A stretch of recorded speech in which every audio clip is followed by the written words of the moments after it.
What's up and what's poppin', everybody? It's your girl Jazzy and Sanya. Full Circle Podcast Show. Babyyy. Yes. Today is a special day. Last episode was about moi and my life and my journey, but today it is about the one and only Sanya Kongdara, his life journey. Who, me? And everything that he's done to embrace his challenges, his determination to get through all his trial and tribulations. I'm excited to hear all about it, and I'm also excited for him to share his journey with you all. And we're going to kind of just dive right in. And Sanya. Yes, Jazzy. Let's start with your journey as a little youngster, a little kid. It could be as far as, I highly doubt you remember being a baby, but like as far as you can remember. After my cry? After your first cry. What about like pre-K, elementary? Give us some good stories to kind of paint a picture for how you were even as a young kid. Okay, all right. So I want to start off with my parents. My family is actually from Laos. So it's a country next to Vietnam and Thailand. So it's in between those two countries. A lot of times people are like, Laos, where's that? Is that an island? I was like, no, that's not an island. It's, so I have to correct, So if you've seen King of the Hills, they have a Laotian neighbor. So it's funny. So before I digress, yes, my parents are from Laos again, and they made it to Dallas, Texas. But my mom actually made it to Boston first, and then she met my father in Dallas, Texas. So, and I was born in 1982. So I'm old, okay? So I'm 41. You're only as old as how you feel, baby. Exactly. So it's just a number, baby. It's just a number. Age ain't no number. So, yes. And so when my parents arrived here, the Laos community basically offer my parents a loaner card just to get them going. They actually started at the projects for a whole year. Wow. They did not like that at all. So, and they also made some friends, Laotian friends along the way. So, and then they moved to Euless. So I actually kind of grew up in Euless. So did I, aka useless. Really? Oh, I keep forgetting. AKA That's useless. Right. If anybody knows. Oh yeah, so it's a joke. It's a DFW joke. So if you live in the DFW, you get it. So. Before we digress, I grew up as a little kid in Euless, and I tell you what, it was a huge Laotian community and Tongans, and so they're very family oriented. So everyone really got along. So my parents worked together. They started at the same job, and then my father got relocated to Dallas. So it was such a with two brothers actually, and three boys actually. Are you the youngest? Or? I'm the oldest. That's my birth order. So I always come off as the youngest or the middle. So personality. Wow, okay. It depends. It really depends. Mm-hmm. And people are like, "You're the oldest?" I was like, "You have to say it like that." So in Euless, basically, I remember I had this one bully, I'm not gonna lie. Every time pre-K? Before pre-K, before. Man, it might have been pre-K before I was about to start pre-K actually. So we just moved there from Dallas.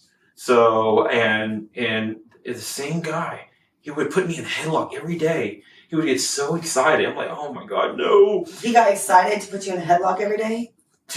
Well, yes, that's because he was a big guy, and I'm skinny, scrawny. I don't know what it was, and he got a thrill out of it. He got a thrill out of it, yes. And then we moved down the street, and I was like, yes. And then his family happened to move to the same apartment complex. No way. No, and he lit up with glee. Oh my God! I didn't know what to do. But all jokes aside, you really were impressed about this. I really was. Affecting you. I was very depressed. I was anxious. So every day he would throw you in the pool and basically save you. Yeah. And get a high. Oh, that's another guy. another bully. So clearly we've had conversations about this. Yeah, he's dealt with some bullying as a child. Basically, the guy that threw me in the pool, I'm glad you brought it up. He's also Laotian, and we have the same name, which is crazy. So when they yell out our name, our parents are like, which one? And wait, which one? That Sanya or this Sanya? So it was funny. It was a little confusing. So fast forward, I got tired of my bully, my number one bully that always put me in a headlock. I actually found out where he lived, and I didn't really talk, okay? This actually forced me to finally talk, for one, because, mind you, Laotian was my first language, and then English was my second. So, and I was listening I remember this older couple, they were talking about Tongan people. They were saying nothing but great things. Right. And they said, you know what? They're very respectful to their family. So, and they don't mess around when it comes to their parents. Right. I mean, their parents, they're all about discipline and family oriented, and they make sure that their kids are in order, and I love that, you know. So, and then I heard that if they get out of hand, their parents will truly get onto them. And I go, Lipo, you know what?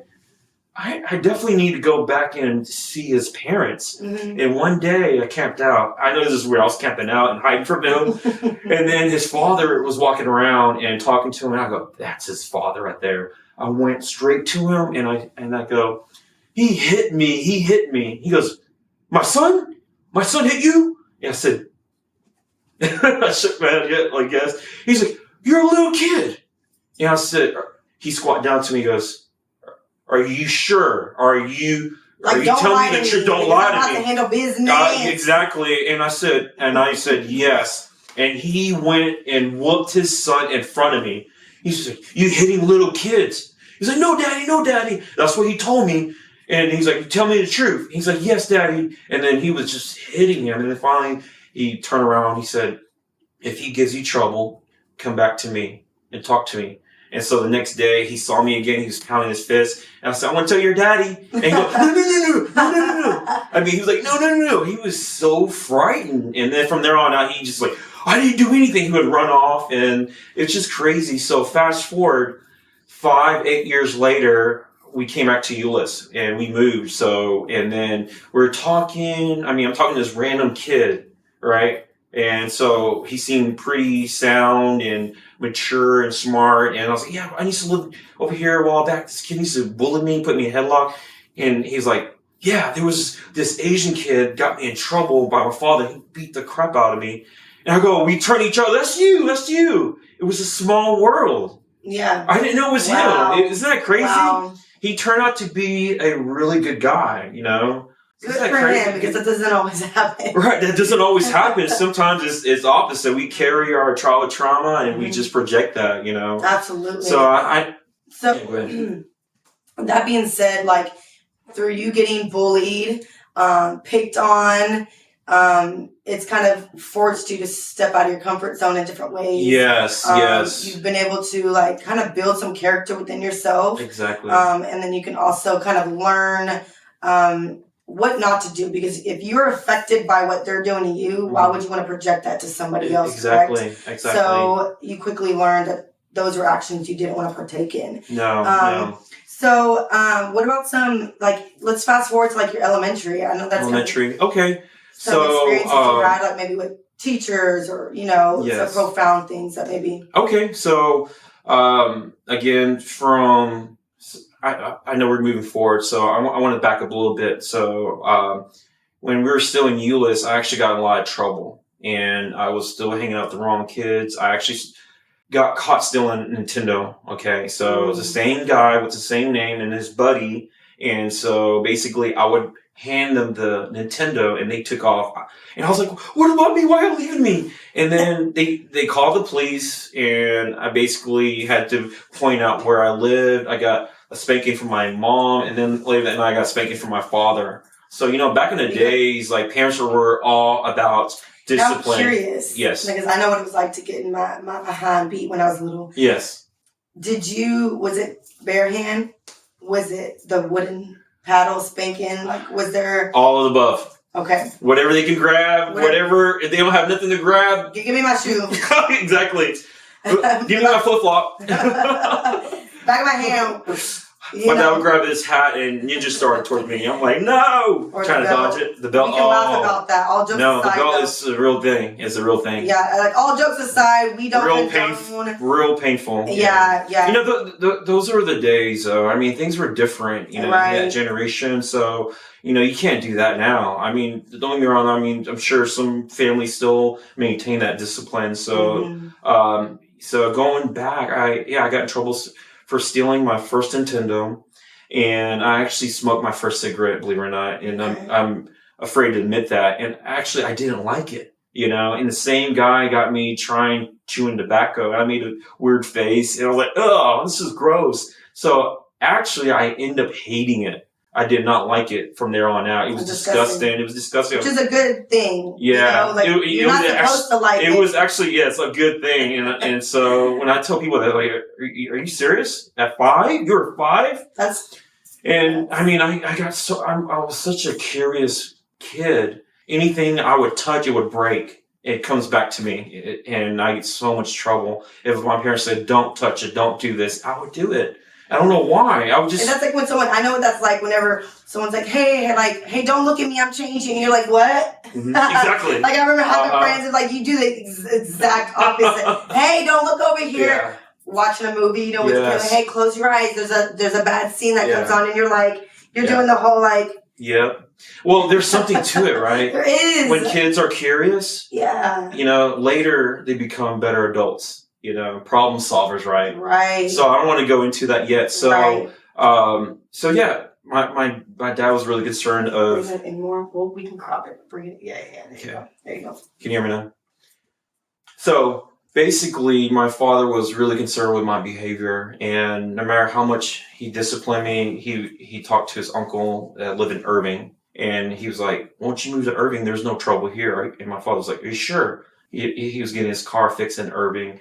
He was like, okay, we're going to move to Irving. So we left Euless. It turned out to be worse. Okay, so we moved to South Irving. So Jazzy on second episode also mentioned she's from South Irving. So you understand like how we have so much in common from our background, and we didn't realize we live in the same town. And wouldn't it be funny? We actually ran into each other, and we didn't know it. We're kids, you know, right? So. Come to find out, it got worse. I mean, I got into a lot of trouble, more stealing. I actually was hanging out with 3 other kids, and they were just horrible. So, but this is why it's so important to surround yourself by people who are good examples. Yes, you're right. And if you are wise enough to understand that they're clearly doing what you're not supposed to be doing, become the leader for them, right? Yes. And that was something you had to learn over time, right? Yes. Because we all know you're an impeccable leader at this point of your life, right? But you went through trial and error to kind of get that way, right? Exactly. So sometimes you have to go through some trouble or a lot of trouble. So it does vary, and AKA experiences. Experiences. You learn from it, right? You learn from experiences. Otherwise, you're never gonna grow from it. Exactly. So I mean, man, when we got sent to the police station, I was more terrified with my father than the police, because my father was a military guy back in Laos. I mean, this guy got kicked out by his stepfather at the age of 13, forced to join the military, a medic officer in his 20. I mean, tremendous like discipline, and you know, so I was just scared. I was frightened by my father. I was like, I don't know what to do. I'm scared. I saw my father show up, and I was like, oh my gosh. And the captain was lecturing me. Said, hey, you're lucky you're 7, because we would take you to jail. If we see you again, I will take you to jail. I started crying. I was bawling, and I was pouring out tears. And my father was like, okay. And he realized I learned my lesson. And this is the first time. Normally he would lecture me. I'm not kidding. My father would lecture me. I mean, we got home, he got quiet. And I will say something about that, because it's interesting that we use the word lecture, because that's how I grew up, and feeling like, oh, here we go again. You know what I mean? But really, communication is everything. It's everything. Most parents think that, get over here, I'm not going to repeat myself to you. I'm not going to tell you how I feel. I'm not going to really sit here and explain it thoroughly and what you're doing wrong, and to the point where you can reiterate what I'm saying. Yes. And I know that there's a mutual understanding, correct? Yes. Versus just like we talked about, maybe being more aggressive, verbally, even just physically. You know what I mean? Obviously, violence is not the answer, but as you made it seem like it's a lecture, it was really good that he was able to communicate. Yes, and this is what I actually picked up from my father. I mean, he initially he was yelling. He tried everything, and when I was between 5 to 7. So basically, when we went to visit their friends at the projects, the number one rule, he said, do not eat their food. And I was always hungry. I was like, why? And then again, we show up there, and he goes, again, do not eat their food. I said, why, Dad? I was like, listen to your father. Do not eat their food. When we go there, just be patient. We're going to go visit our friends. When we leave there, we'll go have lunch. We'll go have dinner. Interesting. No. And so, fast forward, you know how you're about to steal a cookie from the cookie jar? I almost got caught. Okay. And then he gave me that look, and I go, oh. Did he ever explain himself and why he didn't want to? He did. So the second time, I went and grabbed the food, and it was a snack, and I took a bite, and then he walked in, and I had it in my mouth like, and he knew I took a bite, and he was so mad. He was just like, oh, what do I do with you? I was like, man, I'm going to have to hear it. I heard it from the Dallas all the way Euless. I almost said useless. Exactly. So, Jazzy, that's what he got me. Yeah, he got me going on that one. So, when we got there, my mother was like, don't be hard on him. And so, he said, hey, how many times I have to tell you? And this is why I'm really going into depth with this. He said, you know why I didn't want you to eat their food? Do you know where they came from? You know, Mom and Dad was living there when we first arrived to America, when we first arrived to Dallas. And it's actually called the projects. So it means it's free housing. So basically, they don't have much money. They don't have much food. And so he was being mindful. He yes, he's being their food when he needed to take care of you. Exactly. So fast forward, he goes, the reason why I don't want you to eat their food, that might be their food for the rest of the month. Like while we eat, that could be their leftovers for tomorrow. Exactly. It might be their only food, their scarce food for the rest of the month. Let's help them stretch this out. And then it hit me so hard. I go, I didn't think about that. I was just a kid. I didn't know any, but I was like, I didn't know. First of all, I didn't know my parents grew up from there. And after he explained that, and I felt really bad. Yeah. And I said, I'm sorry, Daddy. I'm so sorry. I mean, I didn't say daddy like that. I'm sorry, Daddy. I'm sorry, Daddy. I'm so sorry, Daddy. You're going to take my pacifier. At the age of 5. Mama. Anyway, so back in Irving, I mean, after we got home, after getting back from the police station, I was expecting more lecture. My dad didn't speak to me for like a couple weeks, and that felt like forever. And I actually learned my lesson, and I'm not saying that's the right way to do things, but it did finally hit me hard. It hit me home. And so I made a promise to myself I would never steal from here on out. And I actually kept that promise. I really did. I didn't steal from there on out. I was trying to like prove to my father that, hey, I promise I'm not going to steal, because obviously that bothered him. In Irving, there was a lot of kids, right? So we moved away from the apartment to our first house ever. So I remember my dad was getting his car like fixed, and across the street, and there's a sign for a house for sale. And he would walk on the property, and I said, Dad, you're trespassing. He's like, it's for sale. They're wanting to sell this house, okay? And then the guy showed up, and I was like, okay, this is weird. And so they start talking, they shook. I said, Dad, did you buy a house without telling Mom? And he looked at me and goes, this is between you and your mom, so do not mention anything. I said, okay. And then I said, Dad, if you buy this house, this is a huge yard. It's between him and his mom and your mom? Yeah. Oh, okay. Not his mom, It's between him and your mom. My mom, yes. Okay. Yes, his wife. Okay. And so, Clarifying. yes, after I told him, I was like, Dad, this is a huge yard. You don't have to do all this yard work. He's sure you wanted to buy this house. And he paused. He turned he had a quarter turn, and he said, yes, you are. And I said, huh? What does he mean by that? And so after we moved into that house, he would wake me up in the morning, time to work. I was like, what are you talking about, time to work? And he's like, get outside. He knew what he was doing. Yeah, and then I was pulling weeds. I was like trying to mow the lawn, and it was a consistent thing. And I was so upset with my father month after month. I said, why I'm getting punished? How come, like, I had to do all this work, Did your brothers partake?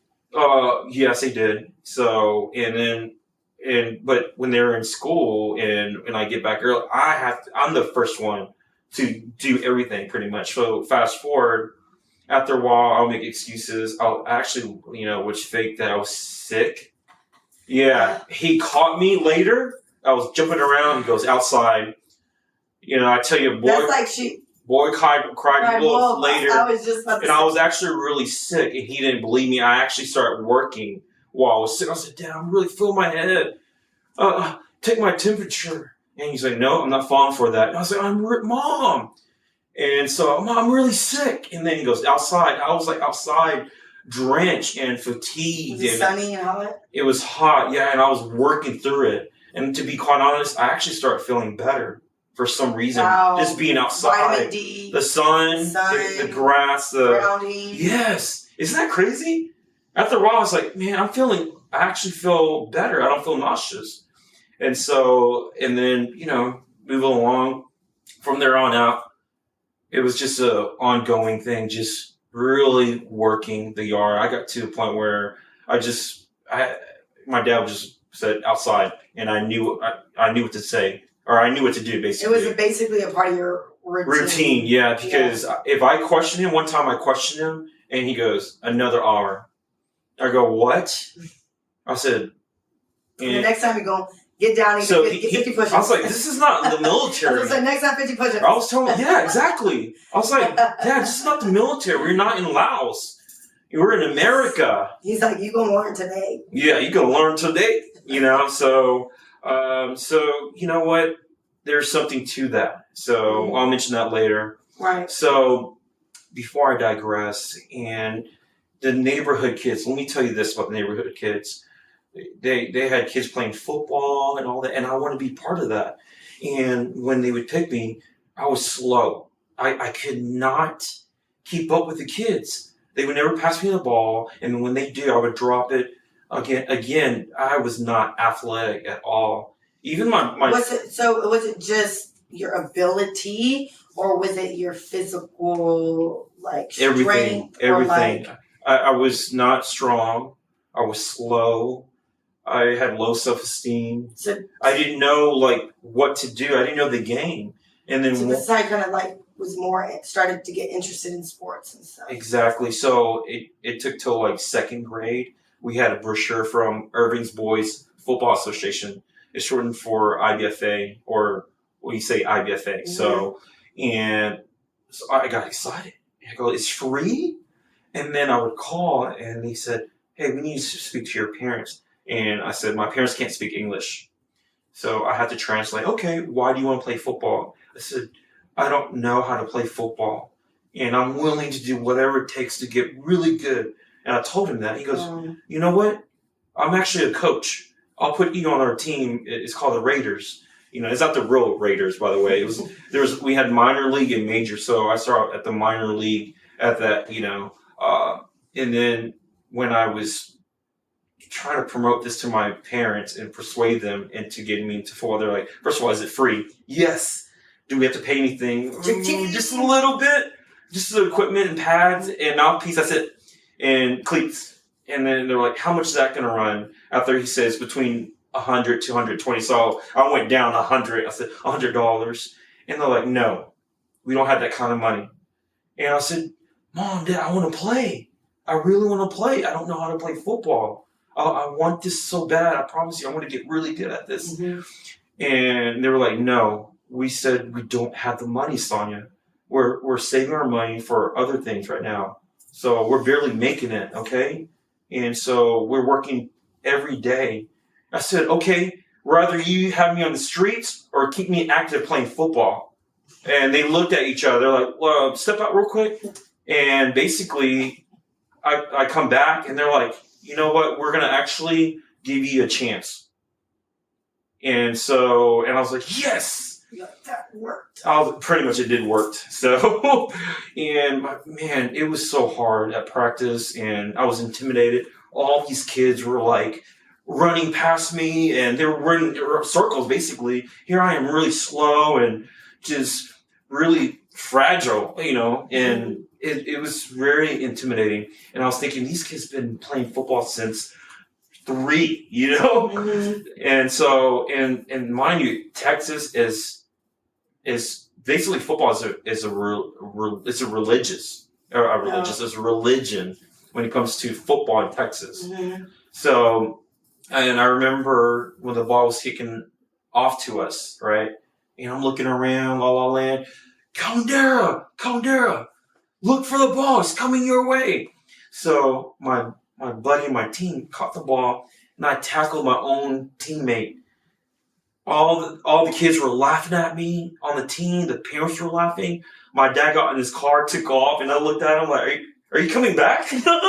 You're like, oh my, yes, I was embarrassed. I took off to the ditch, and I turned my helmet upside down. I could hear the head coach, Mark, and then Tommy, and Tommy goes, hey, Mio, why did you tackle your own teammate?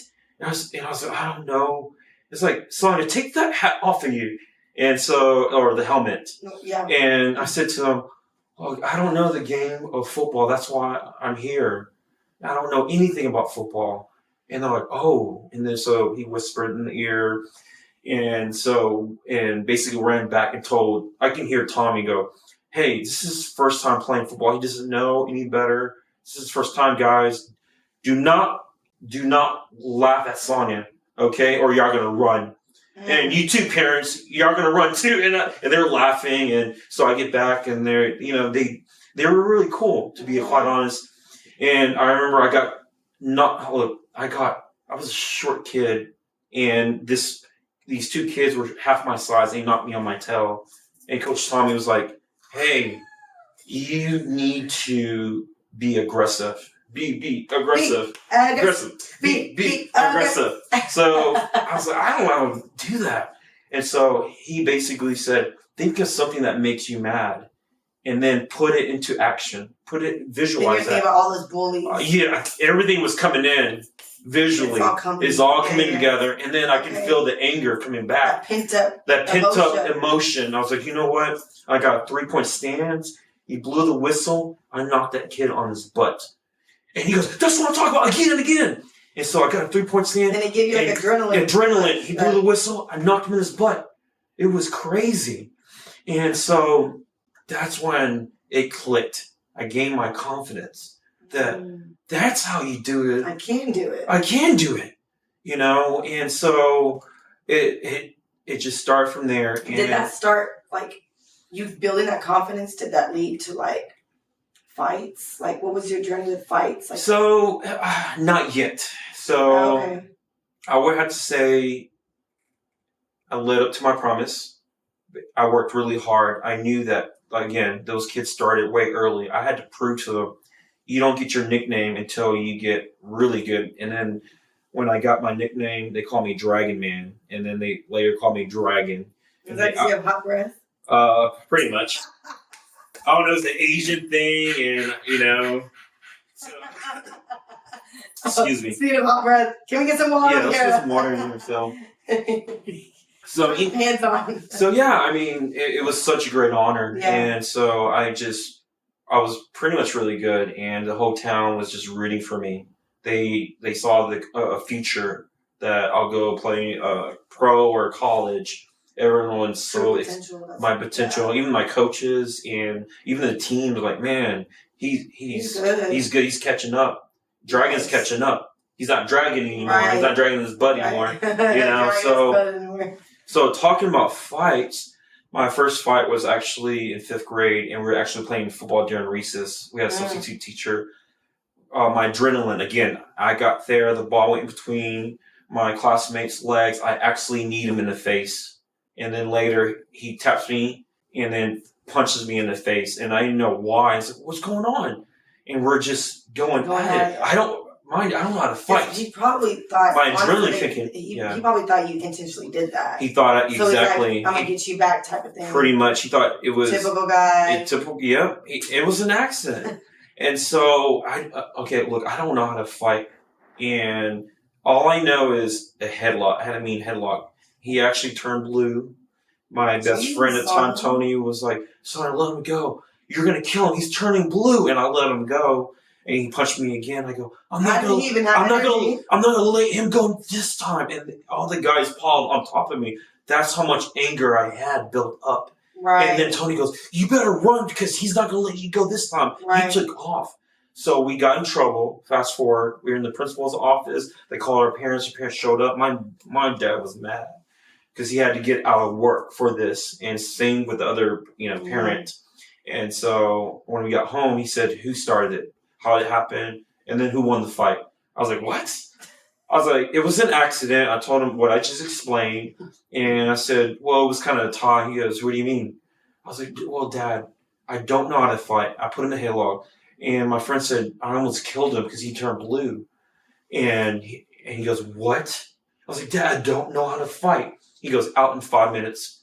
I go, oh, I'm getting whooped again. Mr. Miyagi about to come out. Yeah, exactly. And then finally, he started teaching me martial arts. It's military self-defense. And then, just like that, what she's doing. So he started teaching me Muay Thai. Okay. And I was like, what? And my brothers joined in. And then we saw our father in a different light. We had no idea. He knew how to fight, number one. And at the end of the day, I got upset with my father. I said, Dad, why didn't you teach us this even when I was younger? This would have been useful. And he said, are you done? I said, yes. He said, I didn't want you to use that on your brothers. I said, good point. But all of a sudden he's where we are constantly beating each other up. Yeah, so he's like, look for the best martial arts place because I can't teach you anymore. And it's just after like weeks and weeks and months, he just got so exhausted. And he was like, son, I can't teach you anymore. So we found a Korean Taekwondo. And they were winning like Olympics, Junior Olympics. Okay. And I mean, it was so fascinating. And again, the same approach with football. I came in foreign, not knowing anything. Mm-hmm. And then again, I started progressing. And then I got another bully in my class. He's a black belt. And one of the rules is you don't ever correct your master or a higher ranking. And he would bump into me, shove me, hit me in the back of the head. You just were like a target. I was a target. I was like, what's going on? I was like, geez. You know what it is? Because I was short and scrawny. They look at you like a weak link. Exactly. Like, oh, look at this guy. I was just such an easy target, And it was frustrating. My anxiety was always up.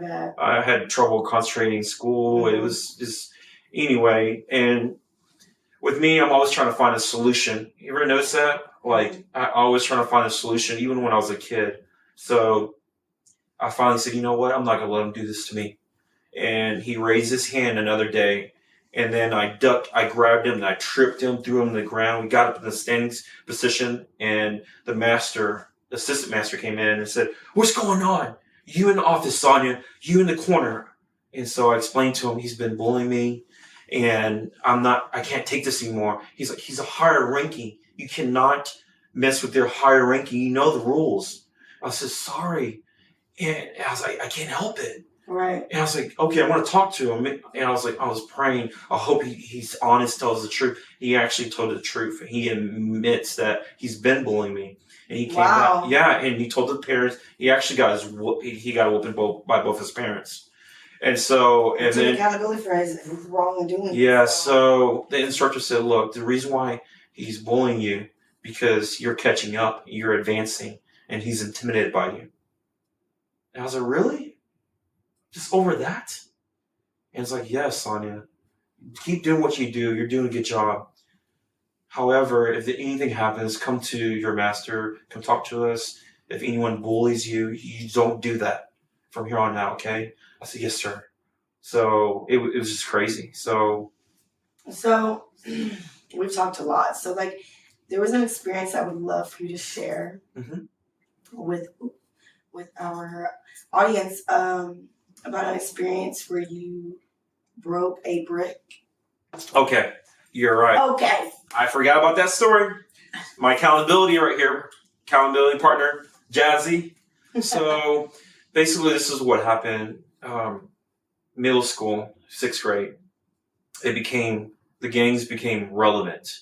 So it got stronger and stronger. It was crazy. I got jumped by 2 gang members, by the way, and I ended up whooping them at the same time. I didn't realize I could do that. Wait, so you got jumped and whooped them all at the same time? Yeah. Or you mean like they jumped you and then you whooped them on a different... Yeah, yes. Okay. So they jumped me, they sucker punched me, and I lost composure. When I got composure, that's when I fought them at the same time. So I would hit him, block him, push him off, and then hit the other guy, and repeat back and forth. And finally, they're like, he knows that kung fu crap. So it was exactly. Yeah, he's technical over there. Yeah, and the thing is, you can't wear red, you can't wear blue because it's associated with gangs. I see. Does that make sense? It does make sense. You can't wear black. You can't. Regardless if you like the color and Right. get associated with that. Yeah. I can't even wear pink because I'll get jumped by the bunny squad. I was like, dang, and so it was just awful. I mean, yes. Yeah. And so after I fought the biggest bully, by the way, he was 10 times my size, and the whole neighborhood witnessed that. So, and then it came back around, and where we lived, there was a factory, and they produced bricks, the same bricks that you would break for your black belt, right, for testing, or boards, all right, if you see any other lower ranking. So fast forward, one of the guys, he was 38. He couldn't break that brick, and it was so embarrassing. He was so embarrassed. So they gave him an alternative, gave him 2 boards, all these boards to break. And so one of my, dear friend was there with me, and also with me at the factory. And after these kids called me over, they're like, we heard you know karate. We want to prove it. Break this brick. And my friend said, dude, Sonny, you can't break this. Remember that 38-year-old? If he can't break it, what makes you think you can break it? You're 12. And I was like, I don't want to hear that right now. I shoved him. My other best friend goes, Sanya, I know you can do this. He got me all pumped up. I was like, yeah, I can do this. Yeah. So I was concentrating, meditating. They're like, hurry up. I said, hey, I'm meditating. Like, I can do this. Exactly. I was like floating like that. I'm floating in there. Yeah, so, and I raised my hand, and then I went, poof. And I go, oh, I second guessed myself. It hurt. It stung so bad. Like break your. Exactly. It basically ricocheted to my elbow, my arm, and they started laughing. And I said, oh, heck no. I said, one more try. And they were like, no. And I thought about my master's brother that did a seminar. He said, he basically, the instructor's brother did a seminar. And it motivated me, and he was in my mind, in my head.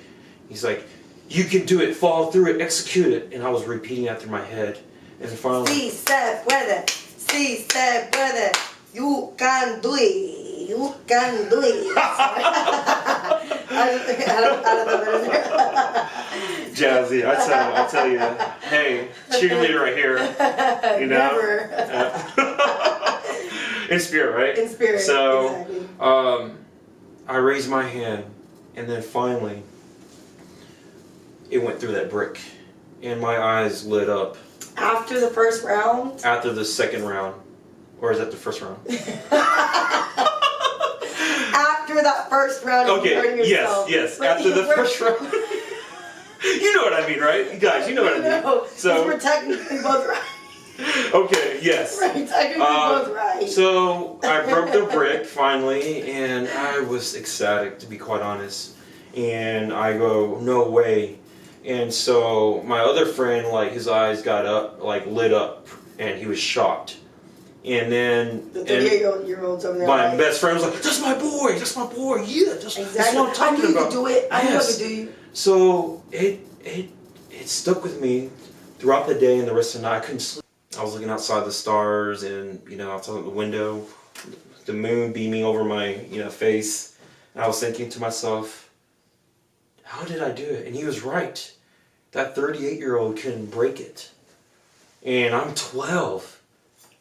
And it's just wow. It's like my adrenaline. I couldn't sleep that night. And because you were almost in disbelief. I was in disbelief. I still couldn't believe were like, it. I was like, did I do that? How did I do that? Wow. And he was right. And so what do you think it was? It was the power of the mind. Wow. And confidence. Because the first time it was a fail. It was a fail. You realized I second guessed myself. Yourself. I doubted myself. You also had people telling you most likely weren't going to be able to I do was that. hearing, no, you can't do it. Yes, you can do it. No, yeah. And yes, you can. No, you can't. Yes, you can. No, you can't. Which one is it? Flip a coin. Exactly. So, that's crazy. Like, subconsciously, right? It's crazy when someone tells you you can't, and it does play with your mind. It truly does. But it makes you build that resilience. Like, anybody, you tell me I can't do anything, it almost makes you want to do it 10 times more just to prove yourself into that person. I absolutely can't do it. Yes. That's awesome. And from there on out, mind you, I'm a short, skinny, scrawny kid. From there on out, after all that situation, I mean, my confidence towered all over everyone. You were walking around like you were 10 feet tall. Pretty much, yes, what Jazzy said. I mean, I never felt that exuderating I love that. That's awesome. feeling, as so much as I... that definitely impacted your life. It changed my life, like, from there on out. And then I got into boxing. And so I got one of my relatives to join me. We did it for a year and a half. And that really helped a lot, too. So, and then my parents couldn't afford Taekwondo anymore. So that's why we did free boxing. And then I had a friend that was learning Wing Chun, and I couldn't afford it. I took a free class, and after I found out the cost, I was like, there's no way. And it just worked out that my buddy, he was older, and with Wing Chun, by the way, you need someone to practice with, okay? It's a constant, like, another partner, situation. So, because they do all these drills, right? So, and, before I digress, and I started taking other martial arts. So, and again, my confidence just skyrocketed again. And so, and it was tough. I actually got into another fight, and this guy was so fast. And I'm telling you, like his punches or just like yes, everything. And I was moving fast and everything, and I was like, man, it was unbelievable. And so the last thing that he did, he threw a punch back. That's one thing you don't want to do, to to show to cue what you're about to do. And he swung. It gives you leverage. It gives you leverage. You know what they're about to do. So I ducked from boxing, and boom, boom, and then just pushed him off. And all of a sudden, yes. And yeah, it was the end of school, so we just ran around he was punching really fast. I mean, I could barely keep up with him. I barely kept up with him. It gave you leverage. You were able to It gave me leverage because you're not supposed to cue when you fight. He threw that arm back. I knew what he was about to do. He swung. I ducked. Boom, boom, pushed him off. We got in trouble. It was the last day of school anyway. What can they do? Like, put us in detention? Right. So we got punished by running around the football field, doing push-up position for a while. So moving forward, it was really rough. I'll be honest with you. I still had trouble, the anxiety, and again, I get in trouble again. So I kicked my buddy. He got in trouble a lot, y'all. Yeah, and he went across the teacher's desk. And I hear, Mr. Kongdara, to the principal's office, please.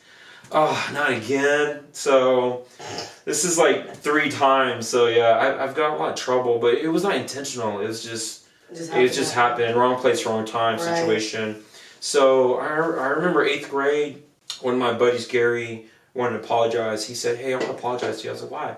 I go, you're actually a real cool guy. I got to know you. You're actually really cool.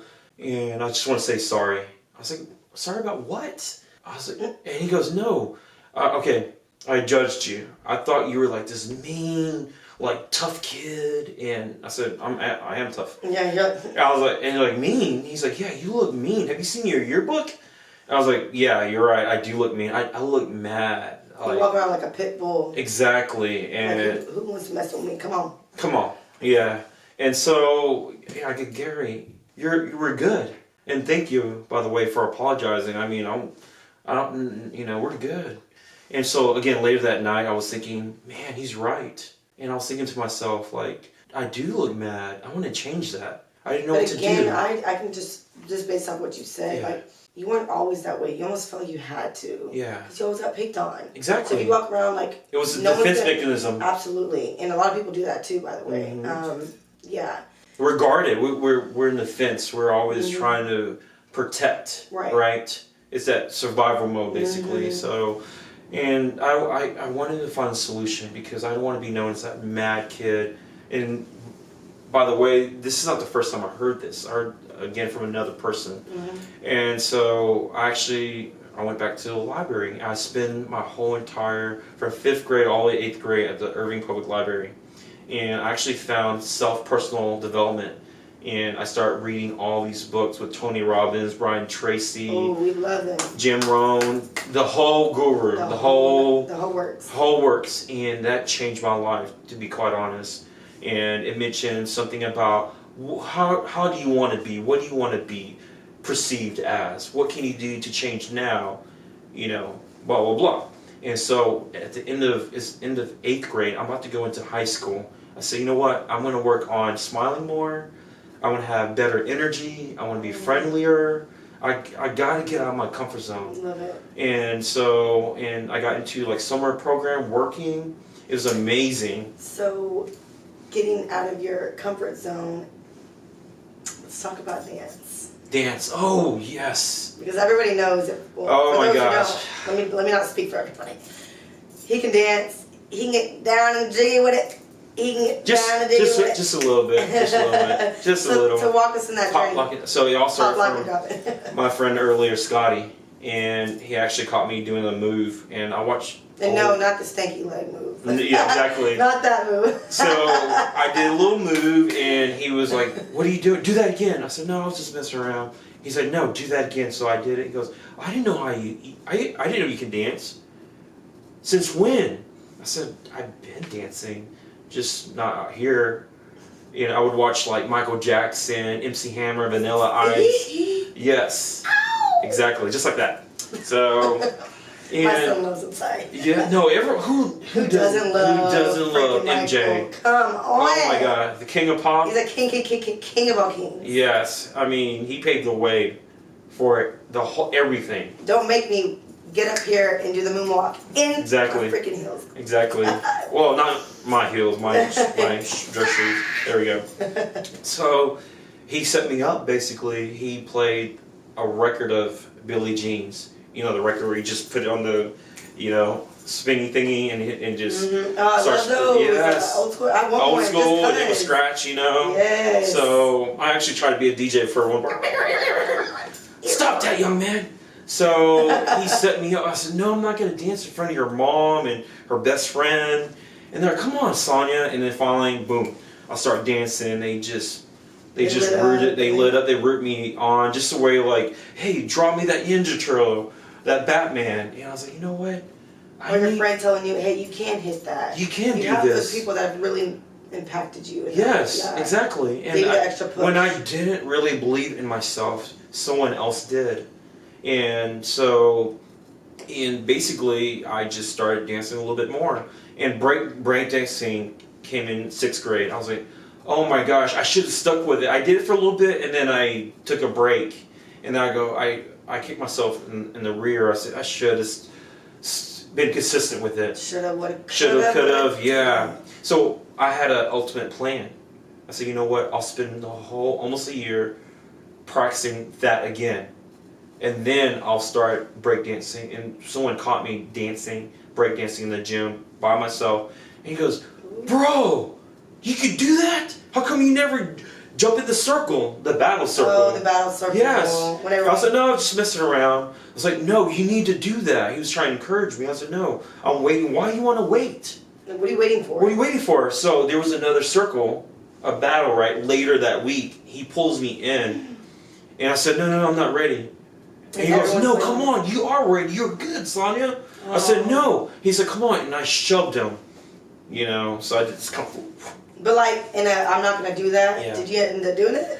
So, no, I didn't do it. And I said, don't push me again. Don't touch me again. So he over. And he goes, whoa. Hey, man, I'm just trying to get you, you know, to battle. You're good. And I walked off really upset. Yeah. And he was like, what's this problem? And so when I say I'm going to do something, I'm going to do something. So when it got close to that time, but you've always been this way. I've always been that way, which is crazy. We're gonna dive into that. Like, we're gonna get into that. Yes. So when my time was ready, I was the #1 dancer, break dancer in my middle school. Okay, I can't you're not a good dancer if you can't do a good arm worm. Yeah. Bring it back. Did you turn that off? All right, no, it's gone. It's good. You see how I did that? We're good. Look, our worm got so lit that even I started pushing buttons. Okay. So yes. So from there on out, I just continued to breakdance in high school, and I came in with a better energy. In my freshman year, they were surprised. I was actually smiling. I wasn't mad looking, upset, and they're like, "Sanya, is that you?" I said, "Yes, it's me. Why?" I was like, do you have a girlfriend or something? Or a new girl? I said, no, why? I was like, you don't smile like this. You must have a girlfriend. I was like, no, I don't have a girlfriend. This is the new me. This is the new version of me. I'm new. The new and improved. New and improved. Yes. And again, breakdancing again. #1 breakdancer. I'm sure everyone's watching. No, I'm the #1 breakdancer. Right. So going back to actually football, my freshman year in football, I got into the coach. And I played every position, and all I know I was good at defensive end and tight end. And so I got into the coach. I said, "No, coach, one or the other. I'm only good at defensive end or tight end." He goes, "Are you the coach?" He's like, "You need to get out of here right now." So I left, and yeah, pretty much. And I was hot. I was upset. I went into the gymnastics, center. And then one of the head coach, Coach Rager, he waited me to come in, and I said, "Hey, Coach, I'm just here to cool off. I'm going to leave, okay? I don't want any trouble. I'm sorry. I'm just here to cool off." He said, "No. Do you want to come join us? We're doing some basic, gymnastics." I said, "Coach, I don't know anything about prancing and all this other stuff." He just smiled and shook his head like, okay. He's like, "Look, you want to join us and practice with us? Just give it a shot, or you need to get out of here." And I was like, "Fine, I'll give it a try." And I fell in love with it. And the next day I talked to my football coach, tight end or defensive, if not, I'm joining the gymnastics team. "You can't join. You signed a contract." I go, "I didn't sign a contract. I'm not an idiot. I might be a freshman. I might be new to high school." Trying to manipulate me? Yeah. And he goes, "No, you did sign a contract. So you got 1 year, and after your 1 year term, you can do whatever sport you want." And I said, "You were buying it?"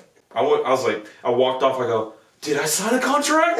So like, I probably did sign a contract. Right, No. sometimes that happens. You don't even know what you're signing. You don't know what you're signing. Yeah. So I went to my counselor, and my counselor actually came from Austin Middle School, and I remember like Miss Dollar, Eddie Vernon, they all followed our class to our high school. They became our principal. It was amazing. That's awesome. It was awesome, and even the counselors too. So, I went to Mrs. Rogers. I was like, "Hey, is this true?" And she's like, "No, there's no such thing as a contract. He just wanted you to stick with football." So it was a big ordeal because my parents had to go to the principal's office. The gymnastics coach was there, football coach, the counselors.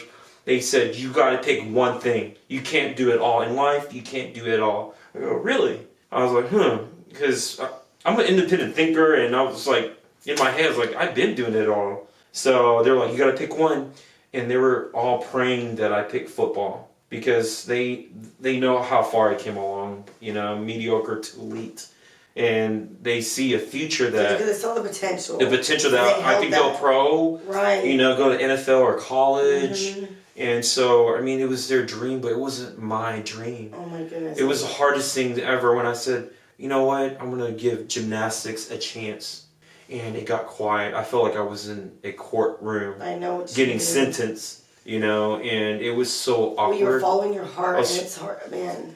Yes, I was following my heart. It was hard, Jazzy. It was really difficult. It was the most depressing thing. I lost some of my friends from football. One of my buddies, Pudge, I know him like since a baby. His coach was Tommy, by the way, and he tried to. They were trying to convince me to come have lunch, and stick with football.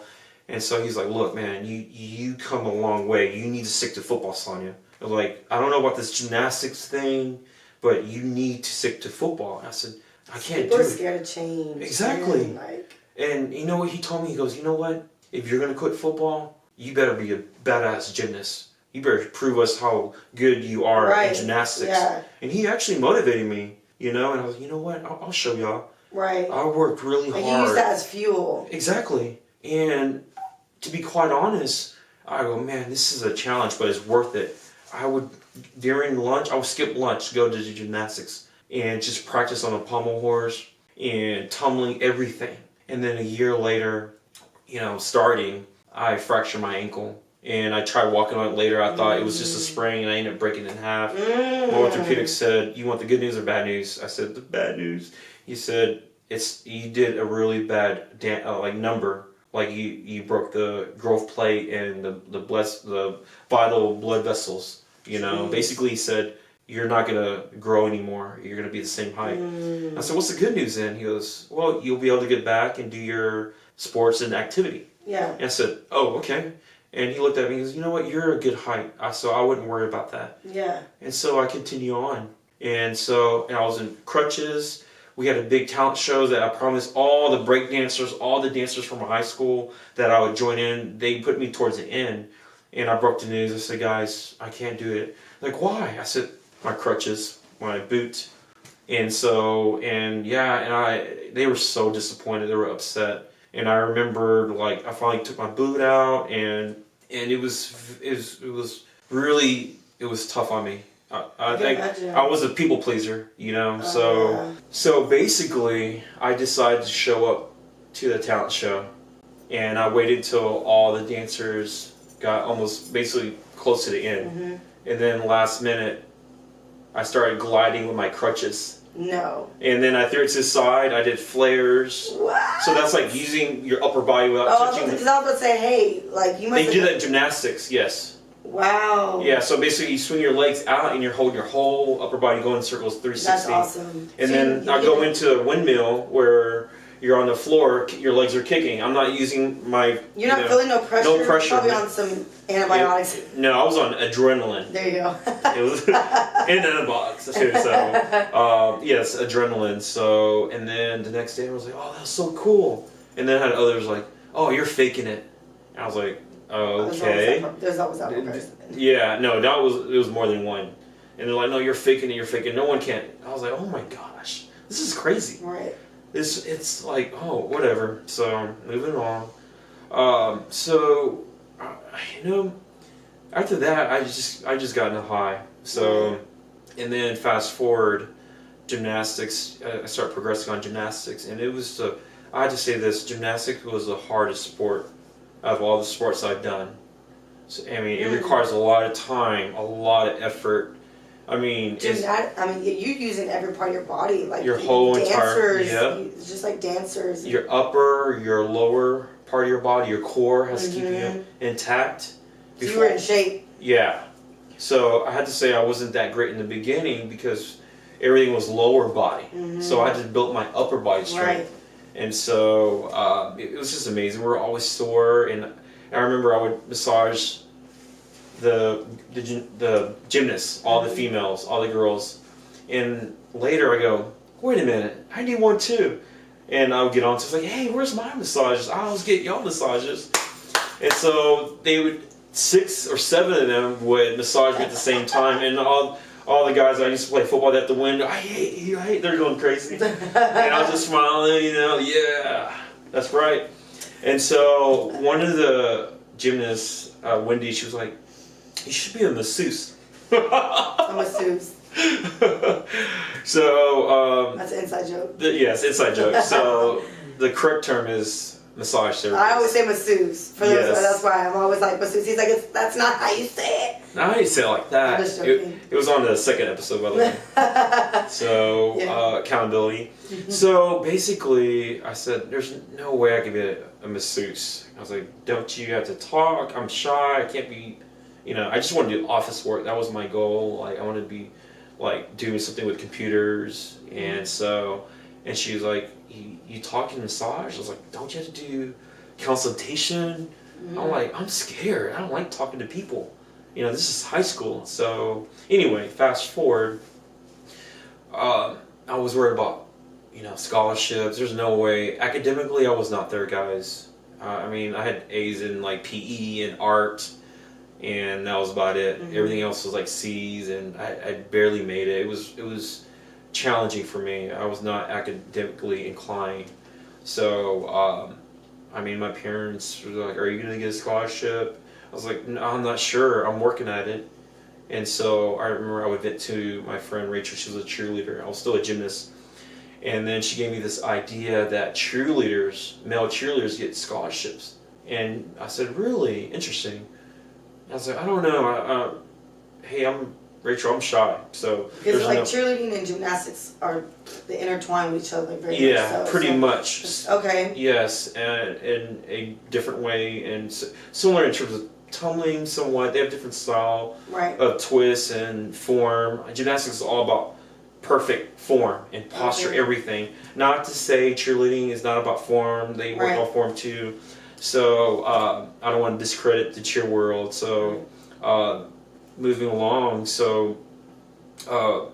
it was challenging. She really tried to convince me to join the cheerleading team, and she's like, she got excited. She goes, "Hey, tryouts coming up in a couple months. You should join." And I was like, "I don't know, Rachel." And she's like, "Yes, you should join." She's like pulling your arm, like pretty much, yeah. She's like, "You can do the stunts, and you're strong, and you already know how to flip." And I was like, "Scholarship, you can get a scholarship in college. Remember that?" And I was like, "Rachel, I don't know." And so basically, she told the whole world, and everyone was coming at me like, "Hey, is that true? Rumors true? You're trying out?" Wow. And I was like, "I'm not sure. I'm kind of thinking about it." And then some of the guys were like, "Hey, is that true?" I was like, "I'm not sure." He's like, "Dude, you should do it. You get to be with the ladies." And I was like, interesting. It's like, And so I was like, I don't know. Because I'm still in my head. I'm shy. I'm not ready to get out of my shell. And then finally, I had a crush on a couple of cheerleaders. They're like, "Hey, I heard you trying out. Is that true?" I said, "Yes, I am." I was like, "Oh no." I was like, "What did I set up myself for?" I was like, "You know what? Screw it. What the heck? What do I got to lose?" So I remember the girls that helped me with emotions and dance, like 8 counts, and I was trying to figure all that. It was definitely a challenge. And then I tried out. I made it. I did mess up like 3 times, and I was like in my head. My head was down when I was walking out of the judges and their whatever. And I hear the girls go, "Oh," and then they're like, I was convinced I didn't make it. And then they posted, who made it, and they scream, and I'm at my gymnastics event, and they're like, "You made it!" And I go, "Shh." I was like, "I'm about to start my pommel horse." So I raised my hand, started doing my thing, right, my event, and I dismounted, and then I ran outside, and then to talk to the girls, and I was ecstatic. You're like, "Yeah, I made it." Yes, I made it. So it was, it changed my life. It pushed me out of my comfort zone. I truly had to get out of my shell. Yeah. You have to yell. You got to root the team. You got to get everyone all pumped up. So it was really. So did you get a scholarship from that? Yes, I ended up getting a scholarship. Oh, so awesome. I actually was a cheerleader my junior year, and then my freshman year I actually joined a competitive #1 in the nation in cheer athletics in Dallas, Wildcats. I was so ecstatic. And I remember, gosh, I mean, there was these 2 moms who were like, "You train out for Wildcats?" I was like, I don't know. And her name was Ginger, so she's like, "Hey, you should try out." And her friend, Shelly, or is it Shelby?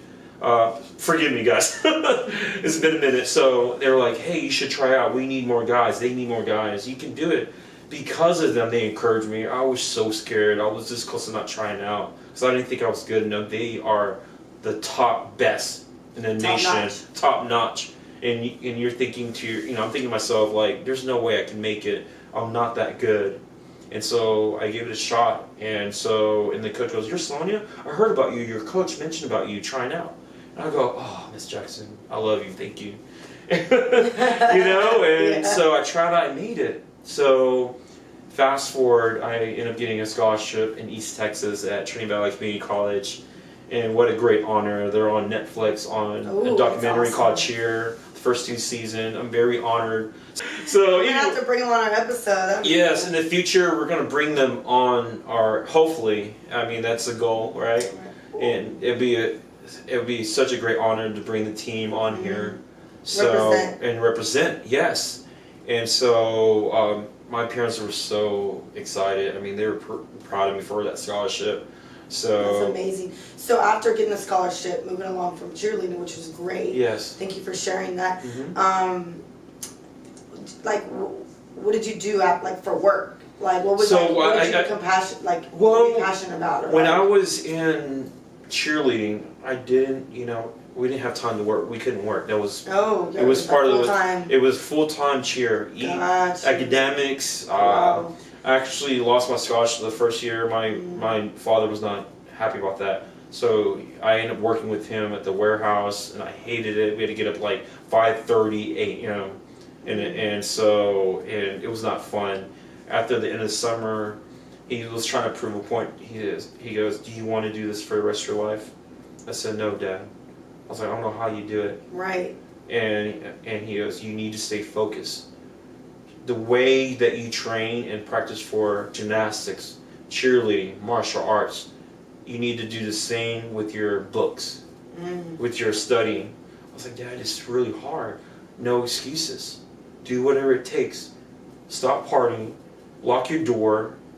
Do whatever it takes to get that scholarship back. And so I actually did end up working. I had to get approval from the coach. I said, "Look, in order for me to get back, I need to work." And they're like, "Sanya, okay, we got this data entry at the alumni office.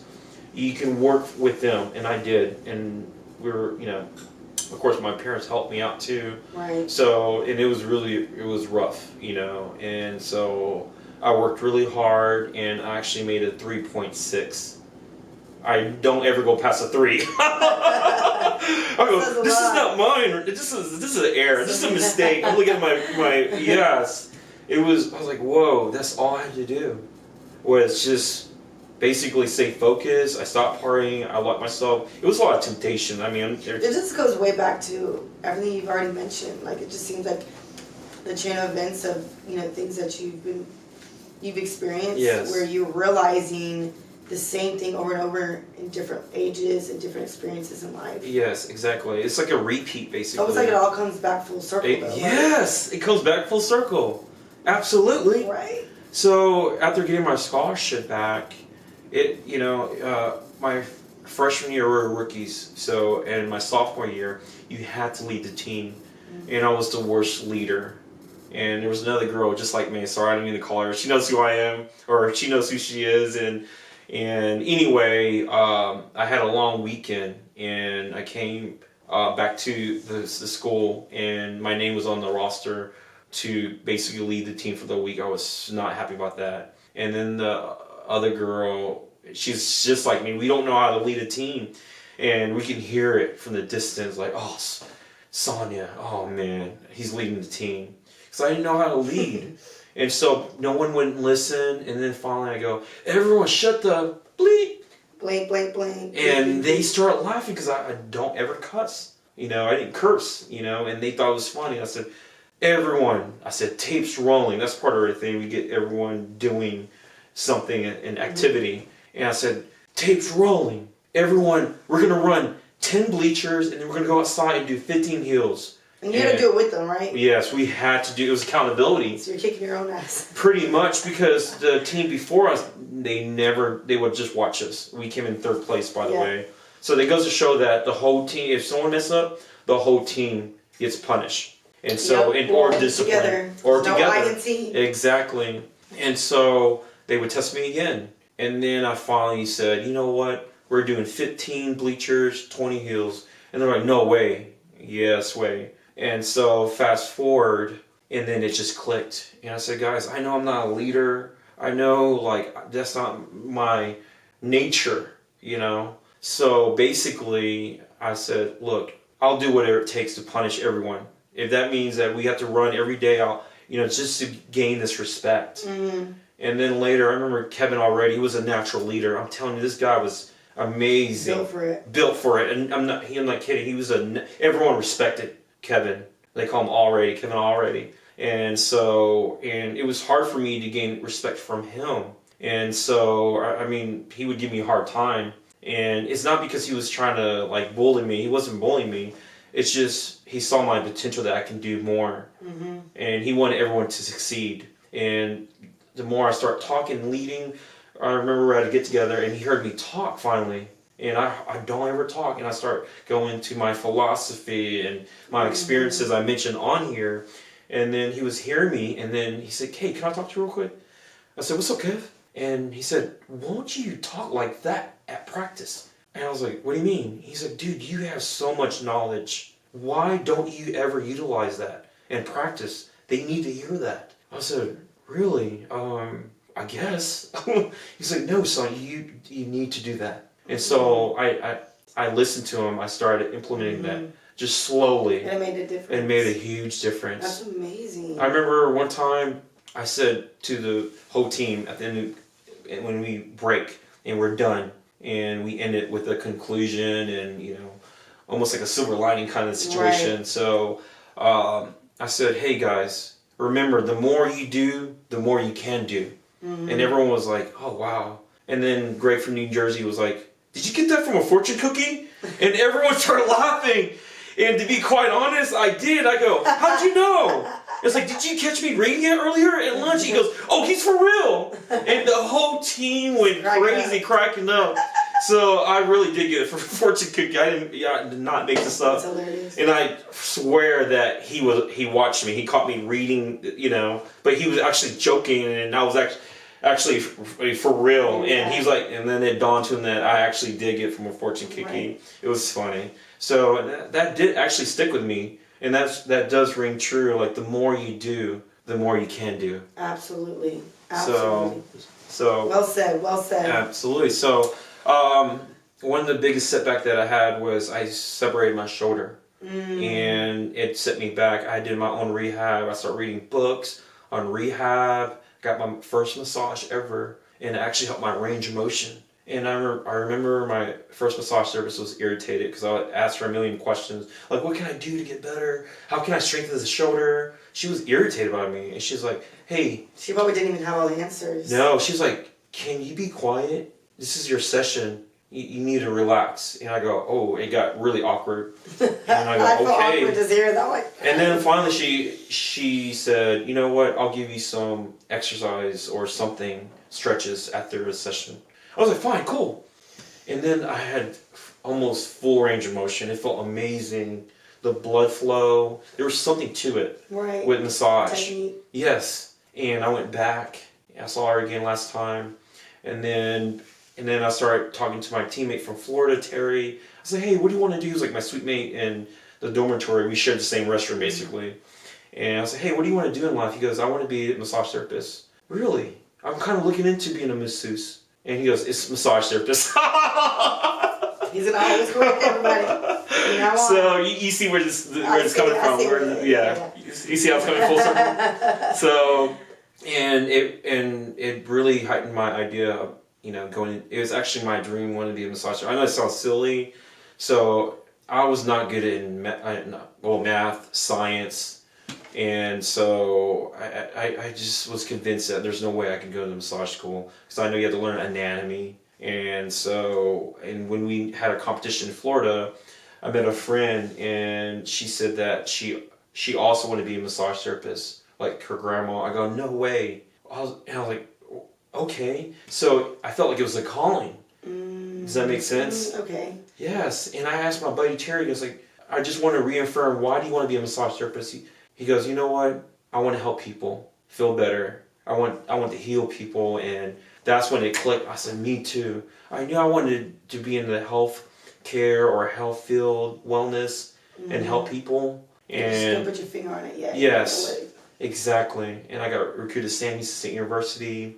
After a year, I decided to quit cheerleading. I dropped out of school. And I just went back to Dallas and I went straight to massage school. That's amazing. And here I'm. And you're still doing it. I'm still doing it. The reason why I still do massages, I mean, I went like full-time to part-time. I don't want to lose my skills, number one. And most importantly, I still want to give back. Right. I learned so much touching people. Or we get all walks of life. You hear stories and you realize the impact that you have. Yes. On someone just through conversation, right? Exactly. You can feel their energy, everything, their spirit, everything, you know, and it's amazing. I love it. It just keeps me humble. It truly does. It keeps me humble. It changed my life in so many ways. I learned more about the body, anatomy, like the psychology of people. I'm telling you, if you are trying to be a psychiatrist and you want to go into psychology, go be a massage therapist. They said go be a bartender or a waiter. And that way you can have hands-on, like, you get me? So I was like... The social skills. The social skills and understanding human behavior. I was like, no, that's true too. No, go be a massage therapist part-time. You will learn everything about, you know, psychology and the good and the bad. I mean, it truly did change my life, and not only my life, but everyone else. Absolutely. I love massages. That's awesome.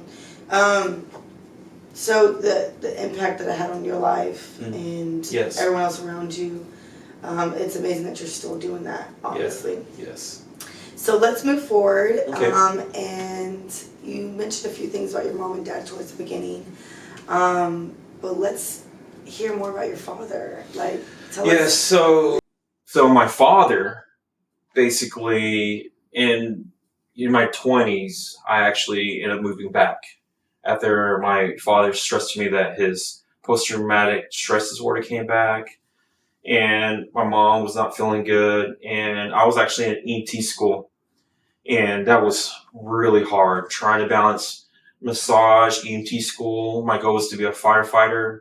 It was such a long, hard challenge, a long journey, by the way, and we were just learning about vital signs. You check the skin temperature, everything, the pulse and heart rate, chest rise, you know, all that, blood pressure. So when I went back home to visit my parents, my mom wasn't looking good. She was pale. She had psoriasis. It was really bad. And again, my dad, his depression came back, and it was real. And so that's why I moved back. And I actually told my mom, you need to go see a doctor. And the next day, a doctor sent her to the ER. She lost 2 liters of blood. Jeez. And they had to do a blood transfusion. And so through the meantime of me moving back, I felt like I was the parent. So I helped her with her nutrition. It took a year and a half to get her blood adequate. Wow. It took that long. And so, and my father, I said, Dad, you need to get out more and party. Because you're in your head. You're just be proud that you raised three boys, you know, and give yourself credit. You're so hard on yourself. And he goes, you know what, you're right. I will go party. And yeah, go party with Mom. And he would party with my mom. There's times like he'll sneak out and go hang out with his buddies. He was like a little kid again. Yes. And then I started a relationship, and then it was really hard when I found out he had a stroke, a full-blown stroke.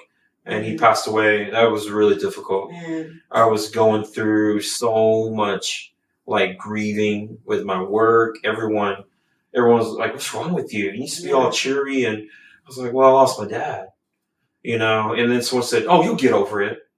I was like, "Excuse me?" It's like, always the ones that haven't gone through a significant death that always is the one that's giving advice. Exactly, and that's what happened with this person. And after we affirmed that their parents still alive, and it was hard, you know. And so I felt like I lost a part of my spirit, my soul, everything, my identity. You know, my dad was like my foundation. Oh, he laid the whole foundation for you. Exactly. So I had to rebuild all that back up and remember his words, everything. And I remember, this is really hard to talk about. So it was to a point where I didn't think life was worth living. I was just trying to find an easy way out. And then there was like a voice in my head, like, stop, listen to yourself. And so finally, I remember when he was alive, he wanted me to write a book about his life story. So I posted on social media, and I remember a couple, they messaged me and they said, "You need to write this story, this book. We're basically, we're very inspired by your father's story." And I was like, "Really?" And so they're like, "Sanya, you need to write this." In my head, I go, "I do not know how to write, like, I can barely write a full sentence." All my sentences are fragment sentences. It was just, at the grave or at my dad's, he got cremated. So I was at his grave. So, and tombstone, there I was looking for a tombstone. And I said, "Dad, I promise you, I'll write that book. I don't know how to write a book, but I'll do my best." And so that was my healing journey. And it was a challenge because people were holding me accountable. "Did you finish your book? You finished your book?" This is like 2 years later, 5 years later, 6 years later. Probably a good thing though, because it kept you on track, right? It did keep me on track. I was learning about character development, everything. It was the most challenging thing ever. I mean, I've taken a lot of classes. I have millions of books that I bought from Amazon. I made Amazon a lot of money, by the way. Amazon. Oh my gosh. Shout out to Amazon. Exactly. So, half price books. I mean, you name it. And so I have anyway, so I digress. I was taking classes. I took a class for writing for television. That's where I got into, screenplays, writing scripts, movie scripts. So that was a challenge. That's another whole world itself, because some things would contradict from writing a novel. Because when you write a novel, it's more in depth, right? But at the same time, they want you to show versus tell. You got to show rather than just tell, right? So there's a beginning, middle, and end. There's a setup in the beginning. There's a conflict in the middle, and then a resolution at the end. So there's a platform to it. So I followed Hero's Journey, so by Joseph Campbell, and in terms of like storytelling, and he basically, when he was alive, he watched all the movies in the world, and he realized there's some key points, right? That all the movies were the same. It didn't matter what country it was in. Like, all the movies were the same. So I started taking notes, and I fell in love with Save the Cat. And it's a beat sheet. Basically, you plug in these beat sheets. I'm telling you, for scripts. There's a method to that. Yeah, if you're into, or if you're barely picking up, like writing scripts, that's the go-to right there. So hear that, write that down, rewind. And it was a healing journey at the same time. Writing is therapeutic. I heard that. Yes. It's like, even in general, like you said, therapy, like through trauma, relationships, like just thoughts, even happy thoughts. Like, some people think like, "Oh, I don't want to just open up a book and pour out my feelings." Like, it doesn't always have to be negative, right? No. It's just a way to like maybe talk to yourself. Some people don't have somebody else, so it just kind of gets things off your chest. Absolutely. I mean, even if it's negative, you write it down. Oh, right. What you feeling, that emotion. I've actually heard someone say that she would write her feelings down. Yes. Like what she wished she would have told this person, but she knew it wasn't benefiting her mind, body, and soul, if you know what I mean. Yes. And then she would burn it. Oh, wow. She would like write. She's getting rid of it. She's getting rid of all of that. And she felt like it was a relief. So that's like, I like that. I've heard that. Yeah. I've heard that. It's like a a spiritual awakening, and you feel a rebirth. That you become a new person. Right. Well, when you're like, oh, I wish I could just tell this person X, Y, Z, and blank, blank, blank. Yes. And then, but you don't have the courage to do it, or you're not actually going to do that. It's a way to feel that same feeling, but in a different form. Absolutely. Right. You're so right on that. And I'm telling you, it really changed my life. I start learning about myself. We're always in denial, correct? We're always pretending like, no, we're not that, we're not this. And when people call you out, when they put a mirror in front of your face, they show you your true self, and you don't like what you see in the mirror. And I'm not talking about physically. I'm talking about your real truth. Your authentic self. Mm-hmm. Are you being real? Are you being authentic? Are you being honest to yourself? A lot of times we cover it up. We have to fake it to make it. We have to pretend something that we're not. And subconsciously, it really does get to you. Oh, it does. And it affects you, and it does show. Oh, absolutely. And we project that to other people, new partners, or existing relationships, but the right? people who really care about you, people who really know you, know when you're not showing up as your full self too. Yes, 100. And that's how you know that's someone you want in your circle, because they know. They hold you accountable. Hold you accountable. But they're like, we know you're not being yourself. Don't feel like you need to change yourself for anybody. Mm-hmm. That's so true. Mm-hmm. And I'm telling you, it made me recognize that at that one moment, I had a lot of pride, and sometimes too much pride is not good. Right. And one of my dear friends, Tammy, she helped me understand the difference between pride and prideful. She said, it's okay to have pride. Excuse me. It's okay to have pride, but it's not okay to be prideful. There's a difference. And I go, wow. And then I had a really good friend of mine in California, Jamel Carroll, one of my best friends. And he mentioned to me, he would always thank me for all the things I'd done. And he was just an amazing person. One thing that stood out from him, he said, it's okay to be humble. Don't be too humble. I was like, interesting. I never heard anyone tell me that. Tell me more. Why explain yourself? Right. Why should I not be too humble? Because he said, you'll end up being a victim. You start victimizing yourself. So you don't want to be a victim. So it's okay to be humble. Don't be too humble. Right. Because you want to be a victor, not a victim. Mm-hmm. Correct? So I always live by that. I try to remain humble, try to have pride in what I do, and not be too prideful. So, because we can float in the air thinking we're better than everyone, and we lose touch with ourselves, with people, and we see it every day, right? Right. It's just not attractive. Right. So to think you're better than everyone else, you treat people like crap. But at the same time, you want the double standard that you want people to treat you, better. Exactly. Does that make sense? Yep. So I'm sorry, I didn't mean to interrupt. No, and I'm thinking about 10 million different things, so I don't even remember what I was going to say. Yeah. Okay. But it sounds like he was a good example of someone to have in your life. Yes. And finally, I'm telling you, I was going through so many demons, not just with myself, but with other people. Distractions, people trying to slow me down. It was really hard. I was working 50 hours at the time, 50 hours a day doing massages, and then trying to go home. I didn't know if you were a human could be capable of that. How do you not cramping? Believe me, I was trying to condition myself to be quite honest. Everything, and I'm so cliche, everything happens for a reason. It actually set me up for success. Wow, okay. It built my stamina, my strength, my endurance.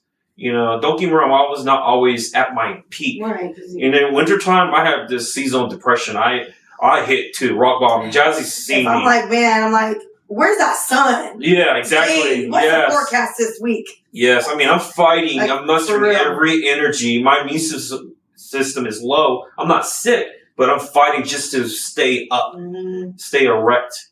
And so it really conditioned me in so many ways. And again, it helped me. I stay up all night. Again, I can do it. And it's just because one of my secrets is I'm obsessed. If I want something, I'm going to work at it no matter what. It doesn't matter how long It doesn't matter how long it takes. I'm going to work at it. I love learning. I love learning new industries, whatever it is. It doesn't matter what it is, because I know there's a greater good ahead of me. Not for myself, not for my pocket. It has nothing to do with that. Right. My purpose is helping other people. That's my goal, making a difference. It's a mission, yes.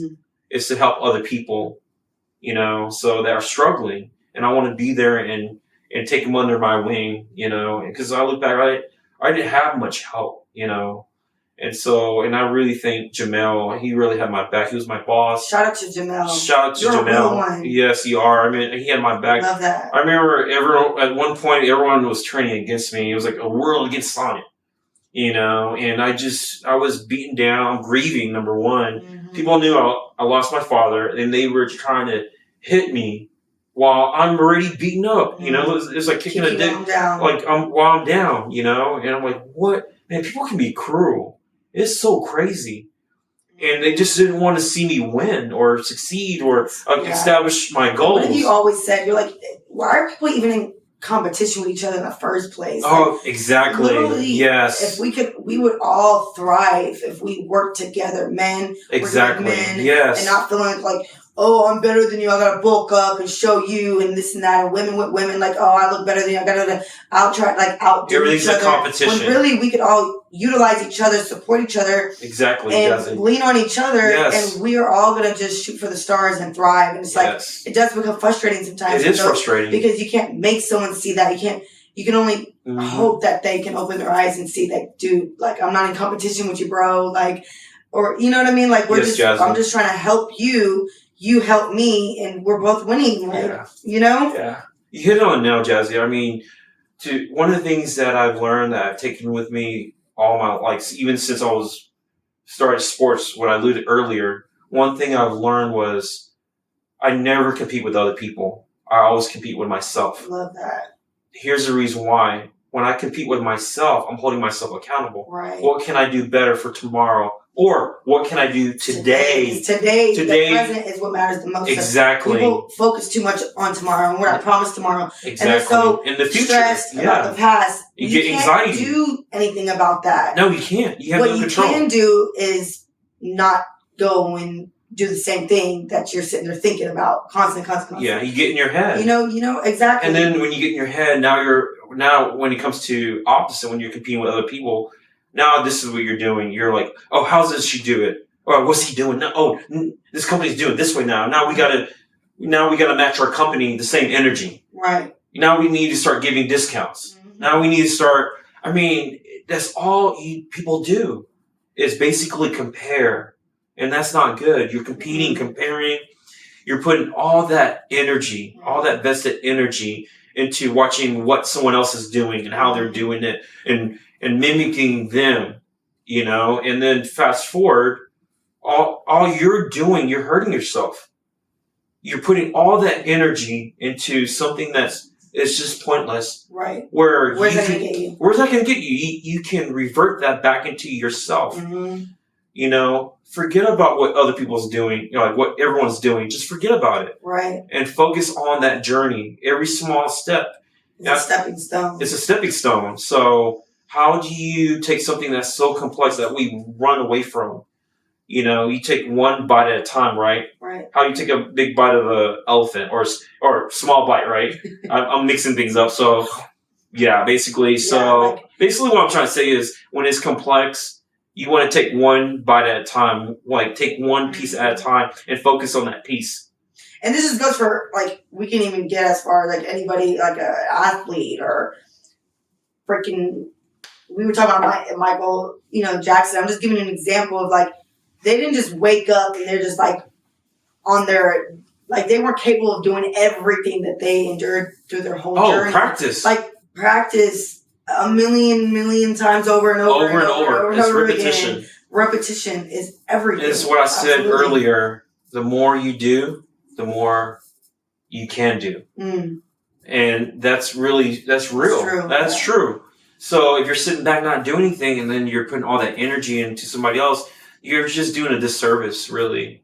And or they're like, man, I don't know what I'm good at. Man, everyone's finding their purpose, and everyone Yeah. seems happy. What about me? Well, go out and try something. Yes. Try things. Step out of your comfort zone. You don't know until you try it. We're not saying you need to go indulge in 10 things and make it like a full-time thing. Right. But you don't know what you're good at until you try things. Until you try it. So I'm a big fan of Mark Cuban, and he said, "Hey, try them all until you get that. You hit that one thing until you get it right. Once you hit that, you find that one thing, and then it just works itself out." Right. So he said, however, if you don't try, then you never know what you're good at. You never know. You're gonna go your whole life. You can go your whole life not knowing, just running away from it. Mm-hmm. And so all it takes is just giving it a shot. If it didn't work out, you move on to the next. What's the worst thing that's going to happen? Oh, yeah. I established that I'm not good at that. Yes. Moving along. So, as you heard earlier, I've delved into so many things, guys. And so, basically, what I got out of it, one of my biggest idol was Bruce Lee. And he mentioned, basically, don't just learn one martial arts. Learn more. Because that's only one tool in life. Like, you can't go in life with one thing. You need multiple tools, right, in your shed. You know, my buddy Richard, he said, yeah, it's like more tools in your shed, right? Mm-hmm. So it's like skills under your belt, more skills under your belt. Right. So it's like you're basically creating more like a Swiss Army knife. Right. If people know what that means. I don't know. So that's the old school. I don't know if people still use Swiss Army. What does it mean? It's just like multiple of knives and tools in one tool. And okay, I see. As a knife. Oh, I know what you're talking about. There's sometimes a spoon, yeah. I like it too. Screwdriver. A knife. Toothpick. I don't know. Who knows? Hey. A comb, you know. So, so basically, it's just all you're doing is building more tools. And what Bruce Lee was saying is, you want to adapt to different condition. You can't adapt to various environment just for one thing. You know, having different tools and skill sets and it teaches you different things. It teaches you different things, how to adapt, how to grow. You use that in every part of your life. Yes, and basically you'll accept change. You'll be okay with change. A lot of us were not okay with changes. It's the end of the world. We can't adapt to it. Freak out, and you go into your comfort zone and you in your little box. Exactly, and it's just one of those things, and it's so important for kids and adults. And I even mentioned this in a little bit on episode 2. So if you haven't seen episode 2, go back and see Jazzy. It's about Jazzy, okay? And then go back on our introduction on the first episode. Because a lot of times when we get people like, hey, blah, blah, blah, why would you, hey, go to the first episode. Right. And then work your way down to the third. Mm-hmm. So I digress. So basically, my point is, it's so important for kids to have an outlet and to burn off energy. I met a intelligent guy at one of the writing classes, writing for television. I think it's Steve or Steven. He was, I think, a soccer coach. And he highlighted that kids need 2 things, a burnout and an outlet. And I said, interesting, do tell. Can you go into detail? Mm-hmm. And he said, well, kids need one or the other. And then they're going to be fine. They need those one or the other, the elements, right? Now, he highlighted when you marry those 2 together, a burnout and an outlet, the kids start doing the right thing and start making the right decision. I go, oh, interesting. I was like, you know what? Adults need that too. Right. We need a burnout. We need to work out. We need an outlet, like what's your outlet? Hiking. Walking around the park. Yeah, I like going for walks. Yes. You do with your son. Yeah, I love it. Oh, yeah. I love it. And just being in nature is like therapy. Just, being outside. I know, because I can grounding. just working out and doing it. I can name all these things, but I'd love to be outside. So. Yeah, so basically it's so important to have those 2 things for especially kids. Because kids, they're always inside. I know. Whether they're playing video games or they're on their iPad, they're just distracted. They're not getting enough sun. They're not out there. True. And it's so important that they need those 2 elements to either at least one or the other. Right. And again, if you marry those 2 together, even better. Mm-hmm. They're going to make the right decisions. It's going to lower their anxiety. So the reason why I brought up the whole sports and the various sports I've done. It really has changed my life in so many ways. I basically I still use those discipline, meaning it molded me to the man that I am now. Mm-hmm. So football gave me confidence. It gave me courage. It taught me how to be a team player. Martial arts taught me self-control, even boost more confidence, right? So track taught me how to pace myself. You don't want to go too fast, you burn yourself. If you don't go too slow, you'll get beat, So, and everything's just about pacing. And balance, exactly. And when I was in basketball, I was not great at shooting, by the way. I was good at defense. I was being a good team player. I would get the ball. I was quick getting the ball, and I'll get to my teammate that can actually shoot. So, and then move along, gymnastics. Gymnastics is one of the disciplines that I still hold on now, and it's called perseverance. There's a new term, not a new term, it's been going around for a while, but the word grit. You have to have grit. So I don't really use that word as much. I prefer perseverance in old school, so it just sounds longer and enduring, and it's just profound. It's more profound. And gymnastics really gave me that discipline. And it changed my life in so many ways, I'm telling you. And cheerleading taught me about leadership. Again, I didn't know how to lead. Had I not had cheerleading, or they pushed me out of my comfort zone to become a leader or lead the team, and I wouldn't be here right now. I won't be doing this podcast, right? Or going to the film industry, learning about screenwriting or writing, and I wouldn't be doing the things that I'm doing now.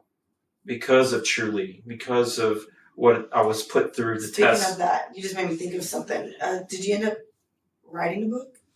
Oh, I failed to mention it. So basically, I finished my parents, based on a true story. It's about how my parents met in 2022.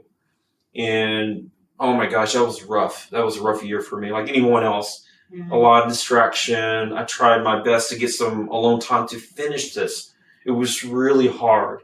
And when I got that opportunity to work on it, I was like up all night. And then finally it pays off. Like, and yes. Yeah, like he's won multiple awards for writing his book. We don't want to talk too much about it. Yeah. Of course. But even just the way it looks, I've read it. It's beautiful story. Thank you. It really is. It's a good ending too. It's a very good ending. You'll get to understand why I have the name Sanya.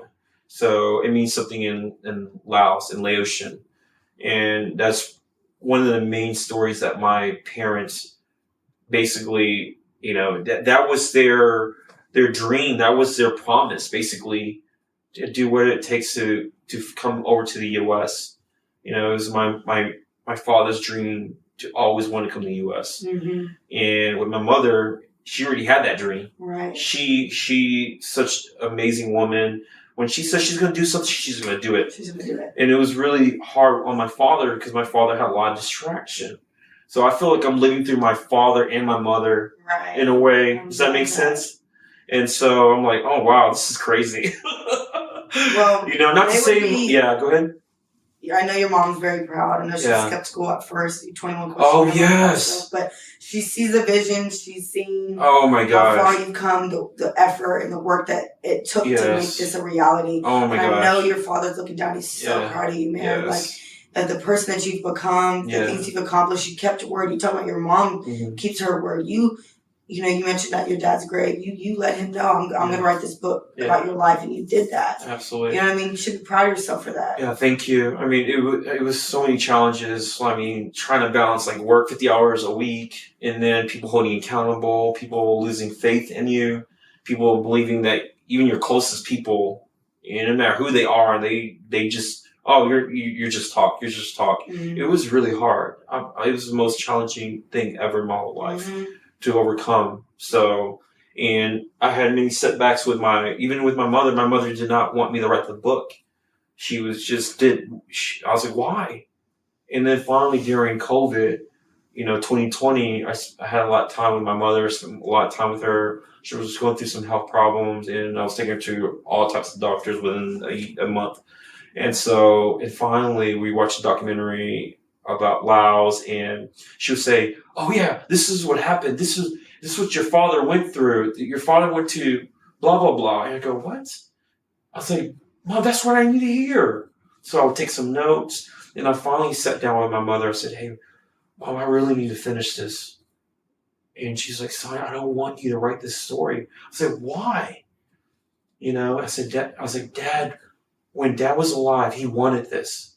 He's like, "Really?" I said, "Yes." I was like, "Mom, I've been grieving for almost 10 years. I'm still trying to get over Dad. I went through the anger, the depression, and I haven't been through the acceptance yet. Until I finish this book, I can accept the fact that, he's in the right place, and I can finally move on with my life." It's really hard. It was hard. And my mother finally, it finally resonated. Mm-hmm. And she said, "Go finish that. Go do it." Love that. And I still ask my mom questions. I'm doing different versions of it. I'm planning a short story. I'm planning a nonfiction dedicated to my father.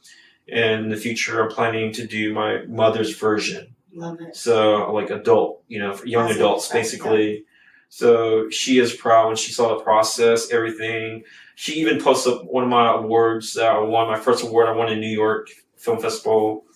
And she posted it on her Facebook. I thought it was so cute. Because she's still learning technology, how to post. Yeah. Sometimes she'll post the wrong picture. I was like, "Mom, take that picture down." It's like, "It's blurry." Like, "How do I delete it?" Yeah, exactly. Show me how. Yeah, she's still learning. I mean, my mother, she's sweet. Technology's advanced, I'll say that. Yes, for sure. Yes, for sure. So it's just been such a relief. But in essence, with this, your whole journey, man, and like up until this point of even accomplishing the book, for everyone who's watching, it just just do whatever it takes to accomplish your goals and have those dreams, know that they can become a reality. You know what I mean? And keeping your circle tight and making sure that everyone's doing what on your same page and pushing you in the right direction, uplifting you, bringing the best version out of yourself so that you can get to where you want to. Exactly. And I'm just really proud of you. Yeah, thank you, Jazzy. Doing this podcast has been our newest journey. It's a whole new journey. And it's exciting, and we're learning. Yes. Like the editing, the recording, that's just another thing itself. A whole new world. That's a whole new world. We're still every episode's gonna be different in its own ways. And it's not just from what we're wearing or what we're talking about, but there's so much more to it than that. Than people realize. But the theme and we're enjoying the process, right? Yes, we are. And every process is fun. It's a lot of fun, guys. We have a blast. And so my episode was about me, this one's about him. Yeah. Now I feel like we're gonna get into the fun stuff. Yeah. Now we're gonna be able to dive into real topics. We're gonna have special guests on here, as we keep saying. Oh my gosh, yes. We have a special guest that's gonna be coming on our next episode. Yes. We're thrilled about. Oh my gosh. We're excited. What a great transformation. So y'all gotta stick around for that as well, because there's gonna be so much juicy stuff that we talk about and tap into. So as we always say, everything does come full circle. It does come full circle. That's one reason why we never really talked about it, why we named our episode Full Circle, because behind the scenes, we would always have conversations after conversations, and we always look at each other like, man, everything comes full circle, everything comes full circle. And literally, our life, literally everything, every scenario became a situation that everything came full circle. We will light up. So we're this has to be part of our name. This is why we named our podcast. Yeah. It is. But, and I know there's a lot of full circle names out there. Right. So, and it is. And not to discount them, and not that we're following the trend. And basically, we are trying to live up to the name, guys. We truly are. Yeah, absolutely. So with people, not just with our experiences, we're going to bring on special guests. They have so many unique experiences and stories, and we can't wait to get them on here. I mean, I'm more excited about them than my episode. Yeah, same. But we know we needed to get this out of the way, because people don't even understand us, know us. Yeah. And it's just gonna give clarity to some people moving forward with other episodes. But man, thank you for today. Yeah. Thank you for being here right now and talking about your journey. Your time, guys. Thank you. For anybody who's tuning in, who's listening and watching. Yeah. Thank you for supporting us. it means the world to us. And Yes. we would just love if you could give us some feedback or just subscribe to our channel. Mm-hmm. We're going to have more platforms in the future, but right now we're just working with what we got. Again, we're learning and growing, and we'll keep you posted as we do so. But follow our YouTube channel, subscribe, like, comment. Please comment. Anything. Yeah, let us know what resonated with you. What resonated with you on the comments, guys? Yes, we want to hear it. Yes, we want to hear it. So maybe we'll do something like a gift, the best, comment or something, some sort. We'll figure it out. We still got our gift basket that we're putting together. We didn't forget about you on the first episode. It's because they're special. They're customized. They're not just random stuff that we're throwing together. We put a lot of work into that. Yeah, so we'll keep you posted on that. We haven't forgotten about that. But definitely stay tuned for our next episode. Episode 4. And thank you for being here with us today. This was exciting. This was fun. Yes, this is a lot of fun. And as always, we will see you on the next episode of the Jazzy and Sanya's Full Circle Podcast Show, baby. Yeah. Woo.